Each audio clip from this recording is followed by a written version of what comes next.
அப்போ இந்த பெண்களை சேர்த்து அவங்களுக்கு குழந்தை பெறும்போது மனுஷகுமாரத்திக்கும் தேவகுமாரனுக்கும் என்னது பிறக்குது?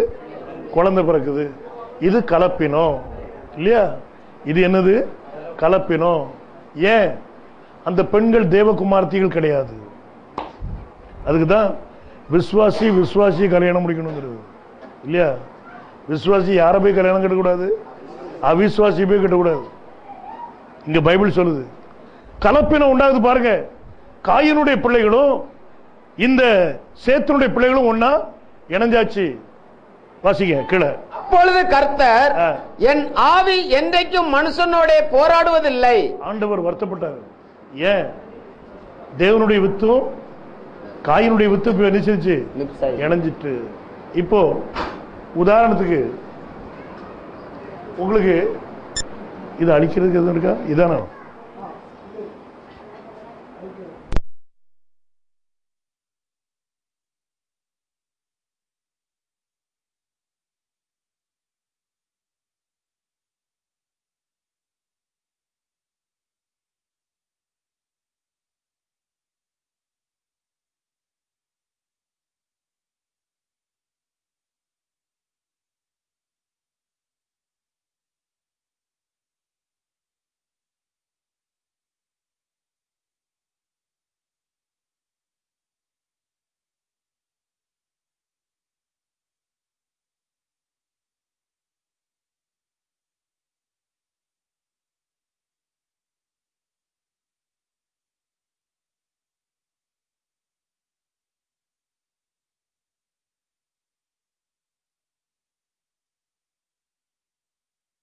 குதிரையும் குதிரையும் இணைஞ்சா என்ன பிறக்கும்?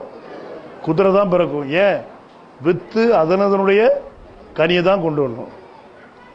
குதிரையும் கழுதையும் இணைஞ்சிட்டு வச்சுடுங்க, அதுக்கு பிறக்கிறது என்னது? கோவேரி கழுதை. குதிரை இல்ல, கழுதையும் இல்ல. ஆனா இது என்னது? கோவேரி கழுதை. இந்த கோவேரி கழுதுகிட்ட தாய் குணமும் இருக்கும், தகப்பன் குணமும் இருக்கும். கழுத புத்தியும் இருக்கும், குதிரை புத்தியும் இருக்கும். கழுத புத்தி வரும்போது பின்னால எத்தும், குதிரை புத்தி வரும்போது முன்னால கடிக்கும். இப்போ ரெண்டு வித்தியாசமான இனம் ஒன்னா இணைக்கப்படும் போது இங்க பிறக்கிற குழந்தை வித்தியாசம். இப்போ நல்ல கவனிங்க. இப்போ இந்த கோவேரி கழுதை எந்த காலத்திலேயாவது ஒரு குதிரையையோ கழுதையோ பெற்றுக் கொடுக்க முடியுமா? அது எதைத்தான் பெற்றுக் கொடுக்கும்? கோவேரி கழுதை கோவேரி கழுதை தான் பெற்றுக் கொடுக்கும். அப்போ இந்த குதிரையினுடைய மூலமும் இந்த குதிரையினுடைய மூல ஜீவனும் இந்த கழுதையினுடைய மூல ஜீவனும் என்ன செய்து போச்சு? அடிபட்டு போச்சு. அங்க மரணம் வந்தாச்சு. இந்த கோவேரி கழுதையால குதிரையும் பெற்றுக் கொடுக்க முடியாது, தன்னுடைய தாயாகிய கழுதையும் பெற்றுக் கொடுக்க முடியாது. இங்கிலீஷ் கோழி முட்டை நாட்டுக்கோழியை பெற்றுக் கொடுக்குமா? கொடுக்குமா? நக்குவாரின்ற ஒரு ஜாதி தேங்காய் இருக்கு. இது பாத்தீங்கன்னா கொழும்புல உள்ளது. இதை இந்தியாவில் உள்ள மரங்களோட மிக்ஸ் பண்ணிட்டாங்க, அந்த விதையோட.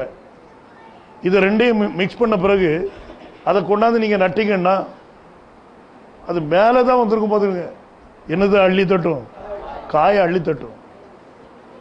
ஆனா இந்த நக்குவாரி ஜாதியால நம்ம ஊர் தென்னை மரத்தை பெற்று கொடுக்க முடியுமான்னு கேளுங்க. முடியாது. நம்ம ஊர்ல உள்ள அரிக்கிராவி நெல்லையும் ஆஸ்திரேலியாவில் உள்ள நெல்லையும் ரெண்டையும் ஒன்னா இணைச்சிட்டா. ஒன்னா இணைச்சிட்டு அதுக்கு பேர் வச்சுட்டான் பாருங்க, கோட் 25.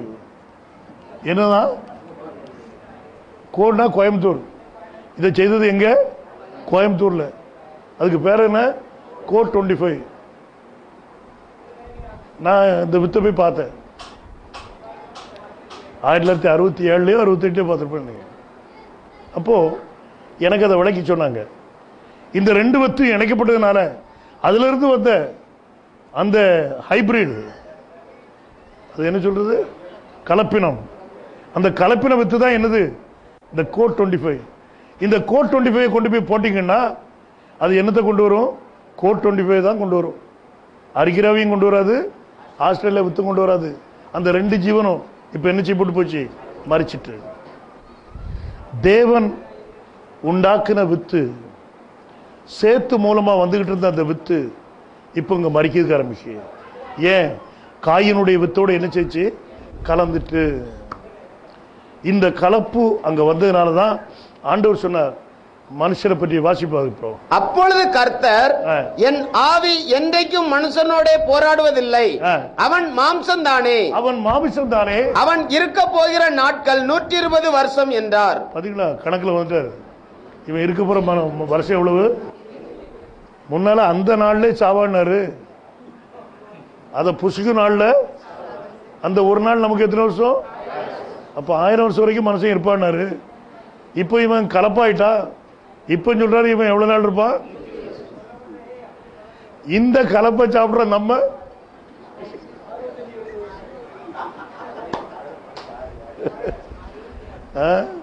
மளிகை கடைக்கு போனா கலப்பு, பழங்கள் வாங்க போனா சீட்லெஸ் அப்படிங்க, விதையே இல்லப்பா அதை சாப்பிடு பாருங்க. அப்போ எங்க போனாலும் கலப்பணும், அதைத்தான் சாப்பிடுவோம். அப்போ நம்ம ஆயுசு கூடுமா குறையுமா? ஆண்டவர்கிட்ட சொன்ன கேட்டா சொல்லுவாரு இவ்வளவு நாளுப்பா அப்படின்ட்டு. யோசிச்சு பார்த்துக்கிடுங்க. அந்நாட்களில் ராட்சதர் பூமியில இருந்தார்கள். கண்டிப்பா இருப்பாங்கல்ல. ஏன்? மிருகத்தினுடைய வம்சமும் மனுஷனுடைய வம்சமும் இணையும் போது அதுல இருந்து வர்ற கலப்பினம் எப்படி இருக்கும்? ஸ்மார்ட்டா இருப்பாங்க இல்லையா? மாடுகளை நம்ம ஊர்ல நல்ல நல்ல ஜாதி மாடு குட்டி வேணுங்கிறதுக்காக இதை வெளியே கொண்டு போய் பொலி விடுவாங்க. அங்கிருந்து கொண்டு வந்த பிறகு அது பெற்றுக் கொடுக்குற குட்டி பெரிய ஜாதியா இருக்கும். ஆனா அது இந்த வம்சமா இருக்காது. இதே கதை தான் இங்கேயே நடந்து போச்சு. ராட்சதர்கள்லாம் என்ன செய்தாங்க? தோன்றியாச்சு. பெரிய மனிதர்கள், மகத்தான மனிதர்கள். அந்நாட்களில் ராட்சதர் பூமியில இருந்தார்கள். பின்பு தேவகுமாரர் மனுஷ குமார்த்திகளோட கூடுகிறதுனால், இப்ப பாருங்க ஆண்டவர் என்ன செய்றார் பாருங்க. தேவகுமாரர் மனுஷ குமார்த்தியோட கூடுறதுனால இவர்கள் அவர்களுக்கு பிள்ளைகளை பெற்ற போது, இவர்களும் பூர்வத்தில் பெயர் பெற்ற மனுஷராகிய பலவான்கள் ஆனார்கள். இவங்களும் எப்படி ஆயிட்டாங்கன்னா பூர்வத்தில் பெயர் பெற்ற பலவான்கள் ஆயிட்டாங்க. மனுஷனுடைய அக்கிரமம் பூமியில பெருகினது என்றும், மனுஷனுடைய அக்கிரமம் எது? அக்கிரமம் கலப்புல போனதா என்னது? அக்கிரமம். தேவனுடைய ஜீவனை நீ அடிச்சிட்டாங்க. தேவன் கொடுத்த அந்த வித்தை நீ அழிச்சிட்டா. மனுஷனுடைய அக்கிரமம் பூமியில பெருகினது என்றும், அவன் இருதயத்தின் நினைவுகளின் தோற்றம் எல்லாம் நித்தமும் பொல்லாததே என்றும் கர்த்தர் கண்டு, தாம் பூமியில மனுஷனை உண்டாக்கினதற்காக கர்த்தர் மனஸ்தாபப்பட்டார். கர்த்தர் நினைச்சதாரா? மனஸ்தாபப்பட்டார். நான் ஏன்பா இவனை உண்டாக்குறேன்? அது அவர் இருதயத்துக்கு விசனமாய் இருந்தது. அப்பொழுது கர்த்தர், நான் சிருஷ்டித்த மனுஷனை பூமியின் மேல் வைக்காமல் மனுஷன் முதற்கொண்டு மிருகங்கள், ஊரும் பிராணிகள், ஆகாயத்து பறவைகள் பரியந்தமும் உண்டாயிருக்கிறவர்களை நிக்கிரகம் பண்ணுவேன். நான் அவர்களை உண்டாக்கினது எனக்கு மனஸ்தாபமா இருக்கிறது என்றார். எனக்கு எப்படி இருக்குது? மனஸ்தாபமா இருக்குது. இப்ப ஆண்டவர் பிளான் பண்ணிட்டாரு. நான் இதை பூரா என்ன செய்ய போறேன்? நிக்கிரகம் பண்ண போறேன். இது ஆண்டவருடைய பிளான். கர்த்தர் உங்களை ஆசீர்வதிப்பார். என்ன நான் இன்னும் தொடர்ந்து போனேன்னா ரொம்ப நேரம் ஆகும். மணி ஏற்கனவே 2 ஆயிடுது. அதனால இதில் உள்ள பகுதி என்ன செய்யலாம்? நம்ம அடுத்த சிடிக்கு ஆட் பண்ணிடலாம்.